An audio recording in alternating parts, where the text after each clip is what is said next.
It's time to start my next LEGO Star Wars mock build series with one of the coolest planets and battles in Star Wars, Utapau.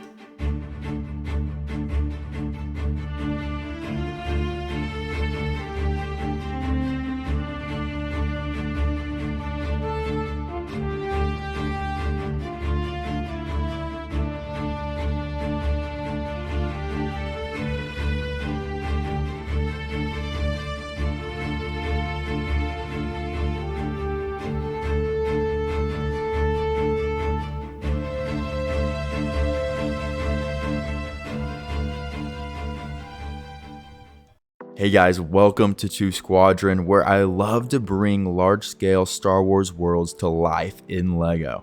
Now, every single one of my series, from Geonosis to my biggest one to date, Kashyyyk, which was absolutely crazy, loved building that, has led me to this moment where it's time to begin one of my most ambitious mocks, the Battle of Utapau. Now, I'm going to be giving y'all a deep dive, step-by-step, action-packed process of how I'm building this in an episodic form, coming out at least once or twice a month. So first things first, with such a daunting process, is coming up with the layout and plan. So that's what we're gonna do right now. So the Battle of Utapau takes place in Star Wars Revenge of the Sith, between the clone and droid forces in the side of this huge sinkhole with really unique cityscapes built in the side of the rock. So with knowing that, I want to make sure that I figure out how large we want the mock to be. Now this mock's gonna be a 5x2 gray baseplate mock with the main goal to build up height, just as you see in the sinkhole, with multiple levels of the city and the battlefields. There'll be a couple main sections of the mock. First will be the ocean/terrain area, which will be the ground floor of the mock. And then secondly will be the mountainscape. That will be the kind of background facade of the rock that we'll be building today. And then on top of the mountain structures will be the first layer of the Utapau City, in which the battles will take place with multiple landing platforms stretching outward so gunships and ATTEs can begin their assault. And if I can make it stable enough, there will be another set of rock work and another set of city on top of that as well, with many iconic scenes taking place all around it. But that's not all. There'll be multiple cutouts in the back of the mountain where we will see the inside of the city and the battlefields taking place within Utapau, such as Obi-Wan chasing Grievous through the caves and much more iconic scenes. But that is enough talk. Let's begin building. The first section we will want to work on is the bottom floor of the sinkhole, which is the rocky terrain and the ocean.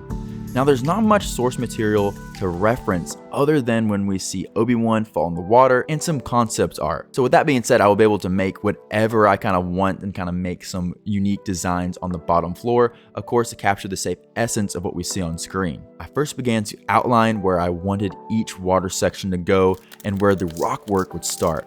I'm using a dark green plate with trans black tile pieces on top to get that deep but murky look, which I feel captures Utapau's waters perfectly. I'm using mostly dark tan pieces, but giving hints of medium nougat and olive green to add a variety of color, since there is definitely a color variation in the environment. It's really important to me that I have multiple water puddles on different elevations, just like you see in Revenge of the Sith, with one larger ocean bit and then several smaller puddles around the mock going up to the mountainscape. Now, with building a good bit of the bottom portion, I decided it was time to get a layout of exactly where the mountain will start and the bottom terrain will stop. And with that down, I can continue to build up the bottom terrain.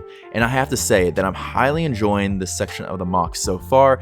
Even though the battle won't take place here, I plan on putting many different Easter eggs, just like custom creatures that live on the bottom floor of the ocean that we don't actually see in Revenge of the Sith, but are in like concept art and deleted scenes. And they'll be living in different caves on the bottom, which I'm really excited to add later on.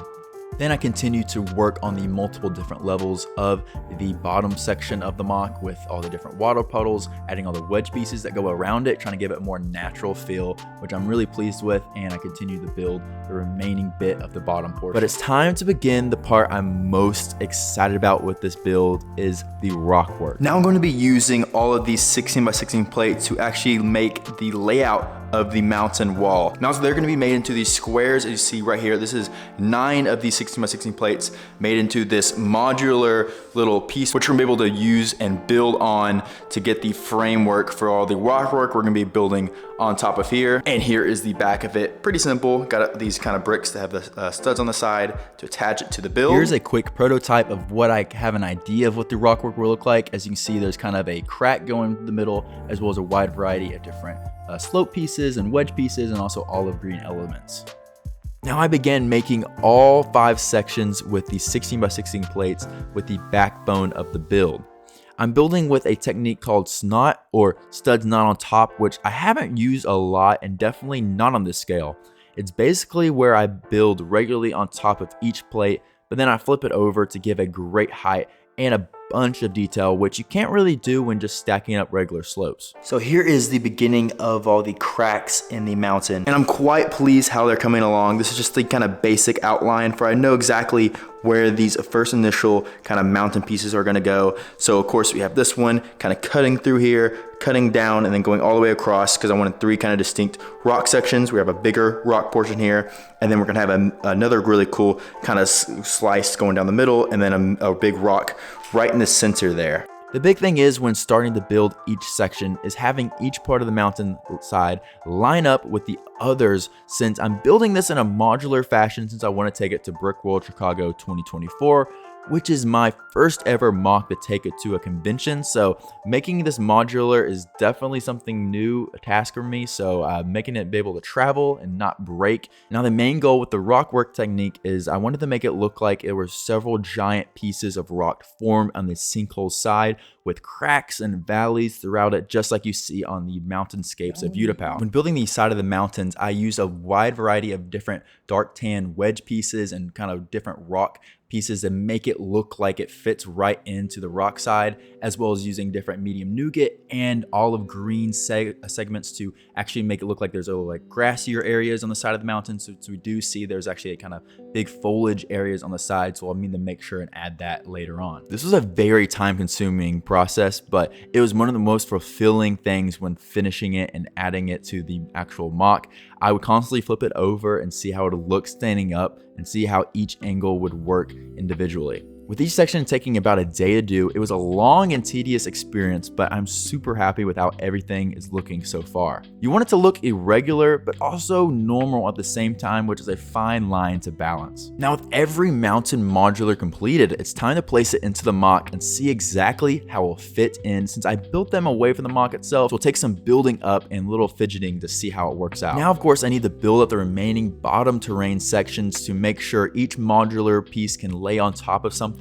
giving it a stable look and kind of finishing up the remaining details. But with all that being completed, let's check out the completed bottom section of Utapau in Lego.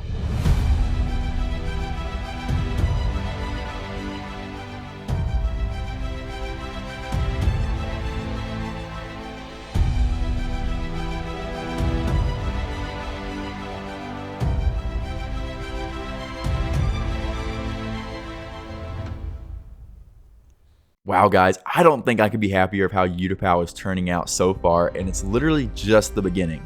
From the bottom layer of the terrain with a variety of different water sections, in which I added a few figures to give it a taste of what's to come in this mock, with 212 troopers fighting against the separatist droid forces, including these sick crab droids, in which Lego has actually never made before. They should have been in the ATTE set, but I have some custom ones here, which we'll be adding later on in the mock when we go in more in depth with the army portion later on in the series. And of course, the mountain section, which I am so pleased of how the snot rock work turned out, where you can really see each crack and crevice in the sinkhole, giving it a really detailed look, which I'm super pleased about. But like I said, this is just the beginning, so subscribe to see me adding some of the massive landing platforms and the unique cityscapes and the battlefield come to life in the next episode of Building Utapau in Lego.